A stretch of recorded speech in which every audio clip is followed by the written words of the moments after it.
Hello, everybody, and welcome to Non Sequitur News for April 8th, 2025. I am Mayor Watt. Oh, this is season 4, episode 98. I am Mayor Watt. I run ohmTown.com, and that is a bag.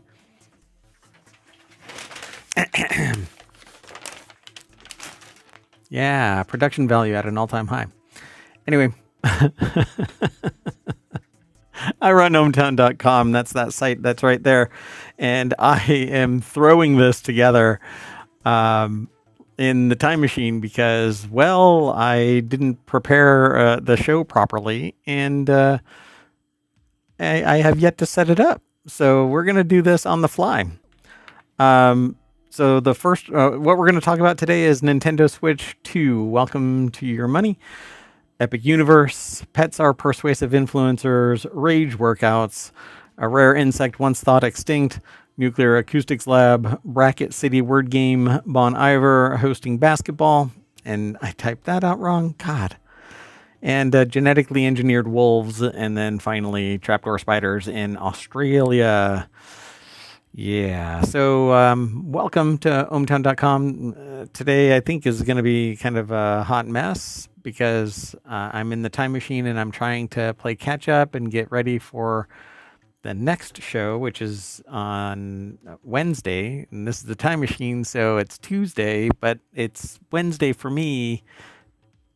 Timey-wimey kind of stuff. Anyway, let's get into it. And so, like I said, I'm going to actually build this while we go. So see you on the other side.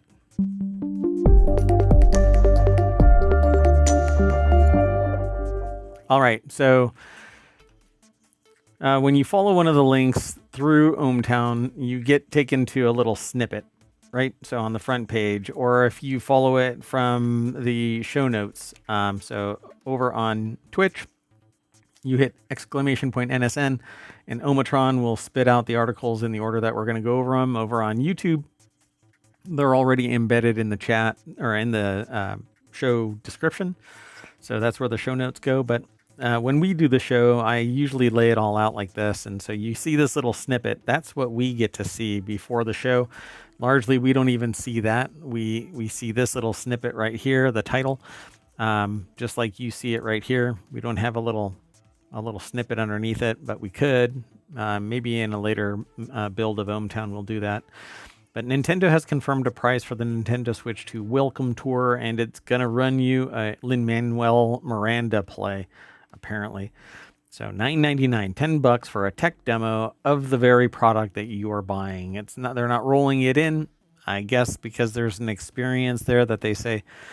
The phrase Nintendo themselves have used is that it uncovers lots of insights about the console, explore basic features like the magnetic connectors that keep the Joy-Con 2 controllers firmly attached, and more advanced tech details that you might not have heard about or think about. But they basically say, we finally got a confirmation on that price, $10. So it's not being rolled into the device, which is absurd. You're literally paying for something that's supposed to onboard you. But you click the link, it takes you over to vice.com, where the article is sourced from. Anthony Franklin II is putting the article together over at vice.com. The deck statement says, Nintendo has given us confirmation of the price for the Nintendo Switch 2 Welcome Tour. And why are we even doing this? Last time something was introduced, it turned into a meme, a little robot thing. I don't remember the name of it. But anyway, so it says... no one should have to pay for a tech demo, especially not $10, and definitely not when you are in all likelihood going to be increasing the cost of the Switch 2. And let's not forget the price of the games themselves, somewhere around $80 to $100. And in all fairness to Nintendo, they say games were going to go up. This was an inevitability. No, it doesn't have to like that. I mean, whatever. Anyway, I'm not going to argue about it because different people have different perspectives and some people are enablers. Anyway, rumors have been swirling about Grand Theft Auto 6 being $100 for a while now. Well, kiss my ass. I'm not paying $100 for a game. Unless it's like I'm getting early access, like alpha access. I don't mind paying for that kind of stuff. But you normally get perks on top of that. Anyway, they say in this editor's note, I'm capitalism pilled so sadly. I don't think the Nintendo Switch Welcome Tour being $10 is an egregious crime. Now, those $80 games, though, I think both are. $80 games is an egregious crime, and paying $10 for a tech demo of the very product that you are buying, it should be an onboarding buy-in. You're literally buying the device. You should be able to play this to learn about the console that you're buying. Oh, and yeah, Astrobot was that type of thing. So it's absurd. And then now Astrobot basically got Game of the Year. So I think this is ridiculous. Absolutely ridiculous. But I am not a Nintendo fan. I would rather go buy a latte than give Nintendo $10. That said, let's move on to our next article. It's Epic Universe is what I've given the title of this. So you see the little flash, and then it goes, it's over in Non Sequitur News over at ohmTown.com. It says that they got an early look at Epic Universe, Universal's new multi-billion-dollar Florida theme park. Disney is about to get a run for its money, according to this, but I really doubt it. You want Epic Universe, the massive new Universal Orlando Resort theme park that opens in May. The 5 worlds, quote-unquote, of the park are immersive and beautiful, with some excellent rides and shows, and it may very well lure some Central Florida tourists away from Disney, at least for a day or two, which doesn't mean jack shit. People live inside Disney parks. Some literally, there are houses that are inside a Disney theme park or theme park-esque setting right near the park. I wanted to move in there, as a matter of fact, but I don't want to live in Florida. Anyway, theme park fans, including the author of this article, have been eagerly awaiting the new opening of Universal Orlando Resort Park Epic Universe since it was first announced in 2019, and then it got hit by the pandemic. So you click the link, you get taken over to Business Insider. Carol and Matassa put the article together, and they have this Epic Universe arch. It says, beyond this gate, find gardens, green, and epic worlds to fill your dreams. Oh, how very Harry Potter of you. It's pretty neat, nonetheless. Anyway, the author writes, they were able to tour all 5 of the quote-unquote worlds that comprise the massive park: Celestial Park, Dark Universe, How to Train Your Dragon, Isle of Berk, the Wizarding World of Harry Potter, Ministry of... Oh, maybe that's why it says that. The Wizarding World of Harry Potter, Ministry of Magic is number 4, and number 5 is Super Nintendo World, which already exists in Universal's Hollywood and Japan parks, though the 3 versions differ slightly. So the sprawling park, which reportedly cost around $7 billion to build, is an incredible feat of engineering and design. Universal has not publicly confirmed the cost of the expansion, and a representative declined to comment when reached by Business Insider via email. So there's a lot more over here at this article. There, you got some really cool pictures, like all Business Insider articles do, but I won't go through all of it. They just say that the attention to detail in the creations of these creatures is unbelievable. For instance, as Toothless lands on the stage, you can actually see his feet flex in a lifelike way, and that they were fully prepared to award the Isle of Berk as the most immersive until they stepped into Super Nintendo World, which brought them straight into Nintendo. Visitors enter through Princess Peach's castle, and you step through the portal. You literally feel like you're in a video game. So it's pretty cool. It'll be fun to go and check out, I'm sure. It's a once-in-a-lifetime kind of thing for me. I'm not much of a theme parker, but I might take citizens of ohmTown to go and check it out from time to time. Who knows? All right, let's keep on going, though. There's a whole lot more, but I only have 30 minutes. I got to get through this. It used to be an hour, but the time machine is running fast, so we got to keep going. The next article is over in, well, let's go check it out. It's over in Mobile. Pets make more persuasive social media influencers than people, study says. And whenever I type in influencers, into any document, it flags it as read as if it's not a word, but apparently it is a word. Our four-legged friends are increasingly popular on social media, with some becoming influencers with millions of followers, and it's because people would rather look at something cute and cuddly than a human, unless they are cute and cuddly. So let's click on the link, and the article is over at phys.org. Researchers over at University of Strathclyde in Glasgow put the article together. I don't know what the hell they're doing here. Oh, they're giving them medicine while their nose is stuck in food, and it says calm on the medicine dropper bottle. That's weird. Oh, I don't know how I feel about that. Anyway, you got to give your pets medicine sometimes.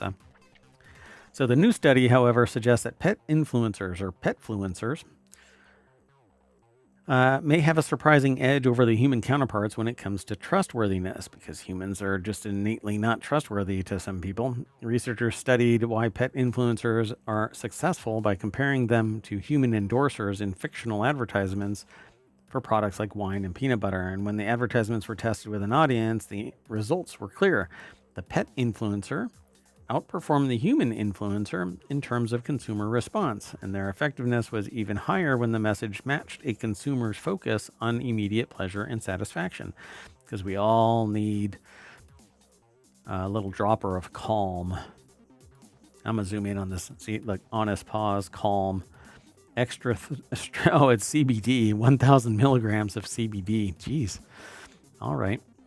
Yeah, that'll calm you.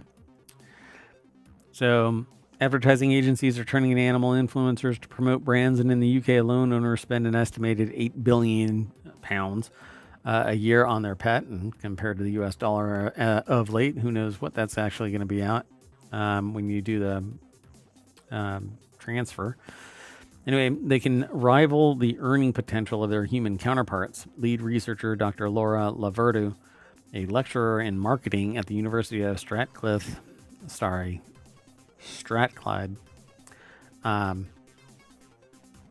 whose research focuses on the impact of digital technologies, including social media and virtual reality, on consumer brand interactions, said petfluencers offer distinct advantages compared to human SMIs. So social media influencers is SMI. Anyway, pretty interesting. We're going to keep on going, though. There's always more over at the articles, so go and check it all out.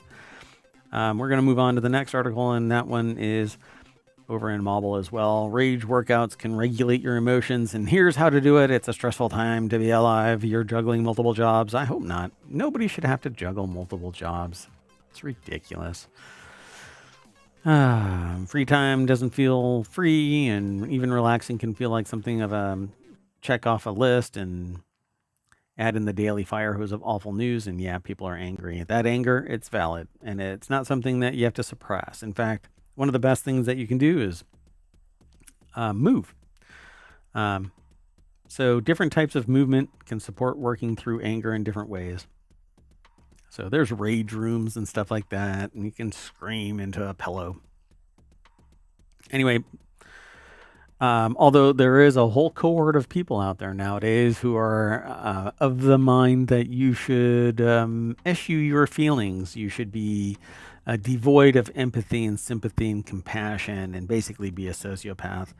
And my research has basically shown that it seems like it's a growing trend and a survival trait. And unfortunately, I think that that's actually true and happening, not just the research that I've found, but it's actually being manifest by society. Okay, let's get off of that, though. So that physical intensity helps you burn through the adrenaline and cortisol released when you're mad, giving your emotions somewhere to go instead of building up inside you. So anger and rage are actually really healthy emotions to experience, and you shouldn't suppress them. Don't be Vulcan. By using the chemicals your body produces when you're angry, you can prevent that energy from lingering and turning into irritability or burnout. The idea isn't just about smashing things, though. That might help. It's about using movement to literally move emotion through your body. Rage workouts can include anything that feels cathartic: sprinting, slamming a medicine ball, or cycling while blasting metal at full volume. That's dangerous because You may not realize that you're harming your ears because you're working out and the adrenaline is overpowering the damage that your ears might be feeling from the loud music. So be careful of that. It doesn't need to be structured or pretty. It just needs to feel real. So yeah, I used to actually use a sledgehammer and smash wood, like just keep on hammering the instead of using an axe, I was using a sledgehammer because it would actually just smash and splinter and not just carve through. I would have to spend a considerable amount of energy doing it. Haven't done that in many years. Maybe now is the time when I should pick that up. So even gentler forms of movement can help. A study in the Journal of Affective Disorders found that walking 10 or to 60 minutes significantly reduced depression, anger, and hostility in young adults. So what about old adults? So if you're up for a full-on rage session, a brisk walk might do the trick. So I bought pardon, I'm getting used to my new mic. I bought a vest, a weight vest for walking to add 35 pounds worth of weight so that when I go for a walk, I'm burning more calories just carrying my little corpse around. Not little, but anyway. So anger doesn't need to be dangerous. It doesn't need to control you. It can be a signal, a release. It's actually a survival instinct, anger. So rage doesn't have to destroy, it can rebuild, and sometimes it starts with a really sweaty workout or just a brisk walk. You don't have to go crazy, but start somewhere and burn off that energy. Ashley Fike over at Vice.com put the article together. I think I missed it in my excitement to actually talk about it. All right, let's keep on going. We're halfway through right now. This next article is over on the Marble Channel. Prague Zoo joins the effort to ensure the survival of a rare insect once considered extinct. The Prague Zoo has joined an international effort to ensure the survival of a rare insect that has been considered extinct for more than 80 years. Yeah, we don't know what we don't know, so it may not have actually been extinct. So when you click the link, you get taken over to phys.org. And there is the insect. An expert keeper displays a critically endangered Lord Howe Island stick insect. I love stick insects, but that one looks less like a stick than I would imagine a stick insect looks like. I've seen others, but Carol Janicek over at, I guess it's Janicek, over at phys.org put the article together. The insect known as Lord Howe Island phasmid is native to a remote archipelago of the Tasman Sea off Australia. So right now they're on display, that rare chance that only London and San Diego also offer. It's a 15 centimeter or 5.9 inch long flightless insect stick bug, the largest species thereof. And the uninhabited archipelago was discovered in 1778. Rats that arrived with the ship stranded offshore in 1918 appeared to wipe the insect's population out. Mountain climbers found signs of the insects in the 1960s on a rocky island 23 kilometers offshore from Lord Howe. In 2001, it confirmed that specimens were surviving there. 2 pairs were taken to Australia for breeding, a step considered necessary for the critically endangered species. I think they should go back to the island and wipe out the rats so that you can transplant these back into their native habitat and bring them back. You know, I mean, it only makes sense. So they're going to be returning the insect to its natural environment on Lord Howe Island after rats were eradicated there in 2019. So hell, look, time machine actually works. All right, let's keep going. This next article is over in Non Sequitur News. How an unused nuclear power plant became home to a world-class acoustics lab. It says not your average office park. Click that link, you get taken over to The Verge. Allison Johnson put the article together. These scientists have taken extreme measures to get away from noise. This is actually a cooling tower. It's not a nuclear power plant in and of itself, but it's a cooling tower. So they visited Satsop on a drizzly day in March to meet Ron Sorrow, owner and operator of NWAA. Where does it say what it is? I don't know. Anyway, sound dampening, construction materials, noisy washing machines, even the crew cabin of an airplane. These are all things that have passed through the doors of his lab. When companies need to verify how much sound their products make or how well they dampen sound, they call Ron. They meet him in the parking lot just outside of his office and follow him past signs that states in no uncertain terms that they're entering the premises at their own risk.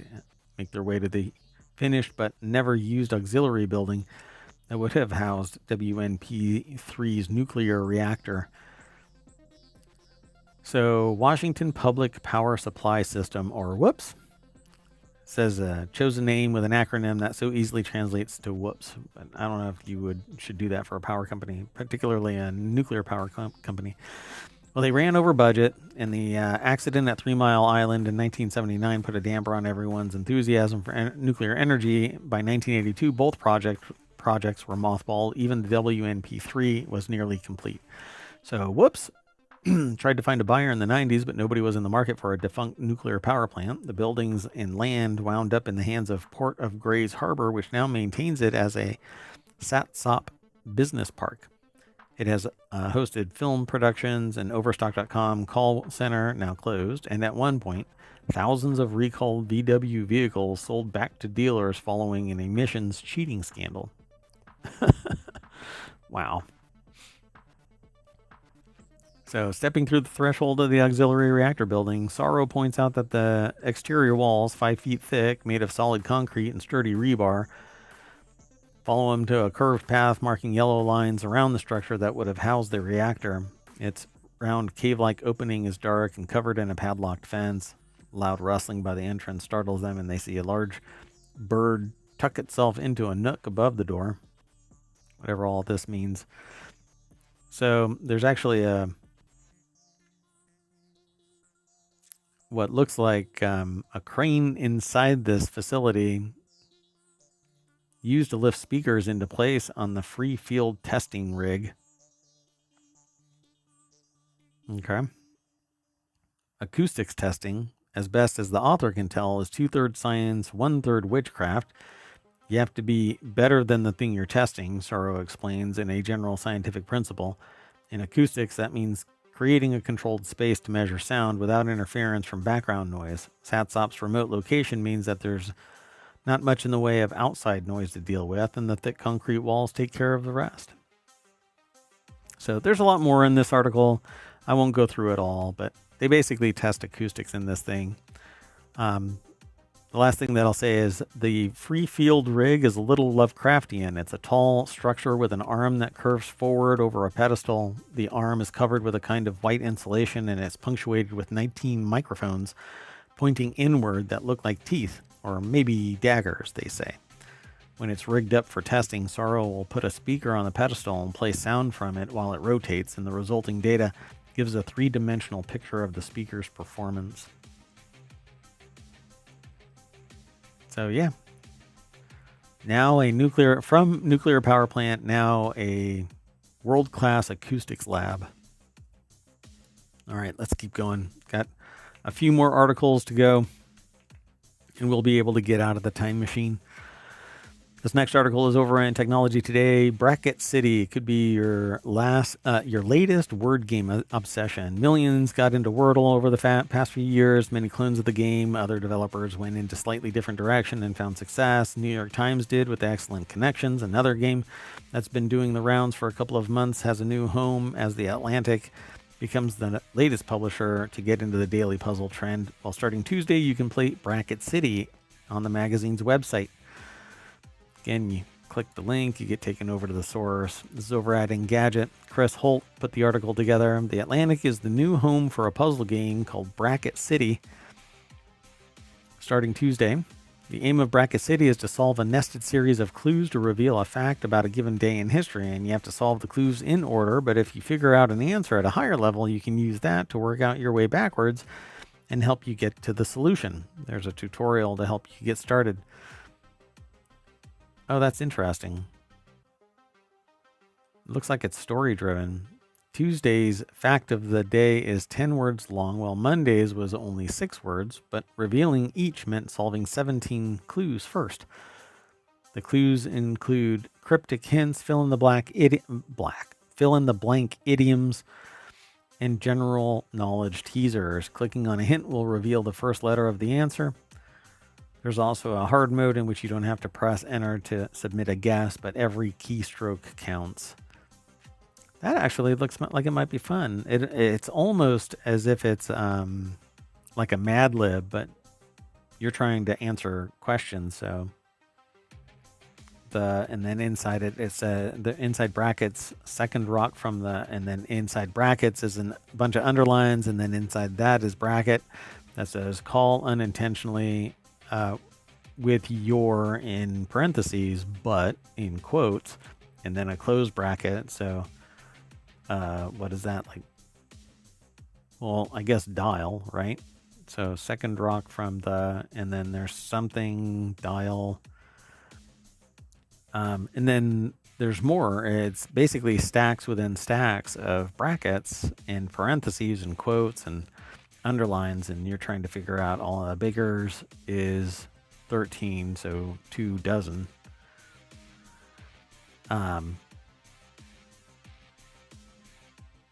So I'd have to work through all of this to put it all together, but it's interesting. Precarious, ice, to be on, thin, right? Nothing is the thing. So N and then thin.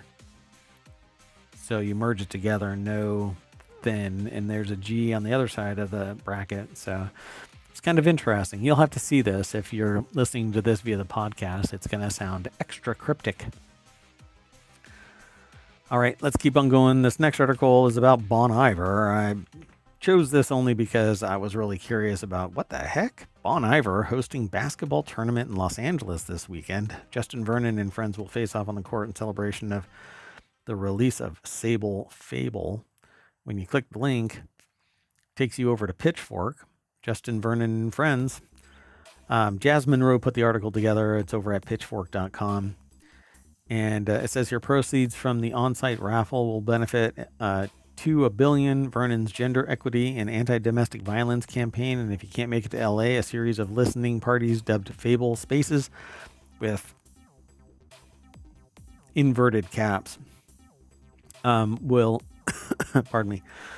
also take place in various cities. Head to Bon Iver's website to find one near you. Interesting.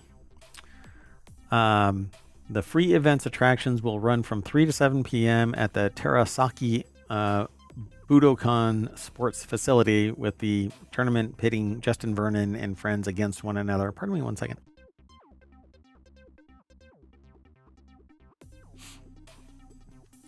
Sorry about that. All right, let's keep going. We've got 2 more articles. This next one is genetically engineered wolves. People have been talking about this today and yesterday because supposedly somebody created dire wolves. Scientists genetically engineer wolves with white hair and muscular jaws like the extinct dire wolf, but that is not true. I mean, it's wolves, but they have these traits of dire wolves, and people have been calling them dire wolves, but they're genetically distinct from that. 3 genetically engineered wolves may resemble extinct dire wolves from are trotting, sleeping, and howling in an undisclosed secure location in the United States, according to the company that aims to bring back lost species. You click the link, you get taken over to phys.org. Christina Larson put the article together. And it says here, the wolf pups, which range in age from 3 to 6 months old, have long white hair, muscular jaws, and already weigh in at around 80 pounds, on track to reach 140 pounds at maturity. Researchers at Colossal Biosciences reported Monday. Dire wolves, which went extinct more than 10,000 years. It says which went extinct more than 10,000 years old. No, 10,000 years ago, are much larger than gray wolves, their closest living relatives today. Independent scientists said that this latest effort doesn't mean dire wolves are coming back to North American grasslands anytime soon. All you can do now is make something look superficially like something else, not fully revive extinct species, said Vincent Lynch, a biology a biologist at the University of Buffalo who was not involved in the research. Colossal scientists learned about specific traits that the dire wolves possessed by examining ancient DNA from fossils, which I'm not sure how that even takes place. The researchers studied a 13,000-year-old dire wolf tooth unearthed in Ohio and a 72,000-year-old skull fragment found in Idaho, both part of the Natural History Museum collections. And then the scientists took blood cells from a living gray wolf and used CRISPR to genetically modify them in 20 different sites, said Colossal's chief scientist Beth Shapiro. So, Jurassic Park inbound. And I'm sure we too, current real humans, not sci-fi written humans, have the hubris to think that they can bring back and control nature. Oh, how silly we are. So this technology may have broader applications for conservation of other species, probably ourselves in time, because it's less invasive than other techniques to clone animals, said Christopher Preston, a wildlife expert at the University of Montana, who also was not involved in this research. Anyway, Colossal CEO Ben Lamb said that the team met with officials from the U.S. Interior Department in late March about the project and probably just told them, kiss my butt. We're doing it anyway. Anyway, Interior Secretary Doug Burgum praised the work on Twitter on Monday as a thrilling new era of scientific wonder, even as outside scientists said that there are limitations to restoring the past. Yeah, there's a lot of yes people. All right, this next article is over in Technology Today. Scientists discover 2 bizarre new species of trapdoor spiders in Australia. Researchers discovered 2 new species of trapdoor spiders in northern Australia with uniquely engineered burrows, enhancing understanding of biodiversity in the region. A team of scientists led by the University of Western Australia has identified 2 new species of trapdoor spider. So let's click the link and it'll take us over to SciTech Daily. University of Western Australia put the article together, and there is no deck statement. It just says that they've found these new species, Quocon flectalis and Quocon nemoralis, were detailed in a recent publication in the Australian Journal of Taxonomy. Their discovery contributes significantly to the understanding of Australia's diverse and unique spider fauna. That's so creepy. Can't imagine walking up to that and some big ass spider comes out and noms on your foot. Research was led by Dr. Jeremy Wilson, a postdoctoral fellow at UWA's School of Biological Sciences and a research associate at the Western Australia Museum. My goodness. The spiders were discovered during a 2022 Bush Blitz expedition to the remote northern Kimberley, supported by the Australian government.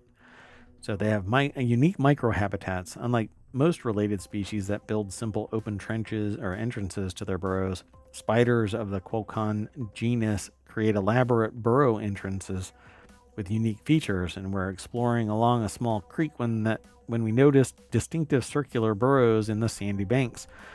The burrows constructed by the Quocon nemoralis had a little collapsible silicon collar around the entrance, which had grains of sand embedded in it and were unlike anything that we'd seen before. Clever engineering that serves multiple functions. When disturbed, the collar around the burrow entrance collapses and seals the entrance, while the sand blends perfectly with the surrounding landscape, making it virtually invisible to predators. One question we're particularly interested in is why build these unusual modified entrances and whether they may be adaptations to specific hunting strategies or for defending against predators such as scorpions, centipedes, and wasps, which are known to hunt the spiders. Pretty interesting stuff. It's a national initiative over in Taxonomy Australia under the Australian Academy of Science that aims to document Australia's biodiversity within a generation. So good luck. Good luck. Good luck. Look at that little tarantula there. That's a trapdoor spider, not a tarantula. But anyway, that is it. So we are going to close the door on our trapdoor, and that's going to bring us back to the front page of ohmTown.com, where you should go and become a citizen. Oh, that's it. I'm just going to end it like that. I'm Mirwad. I run ohmTown.com, and along with the Sentient AI, we normally talk about 10 articles each day. Sentient AI isn't available as the Time Machine episode, but we should be back, and I'm hoping we'll be back for the Wednesday episode, but mayoral duties may pull me away. Anyway, didn't want to miss too much of a day. Didn't want to wait too long. I may be able to do today or Wednesday's show on time. Got to get out of the time machine and find out, though. So hopefully you're going to follow us here on Twitch and over on YouTube. Download the podcast, hang out on the Discord, visit the Patreon. You can follow us there, but there isn't any extra stuff yet. We've just kind of been doing the show.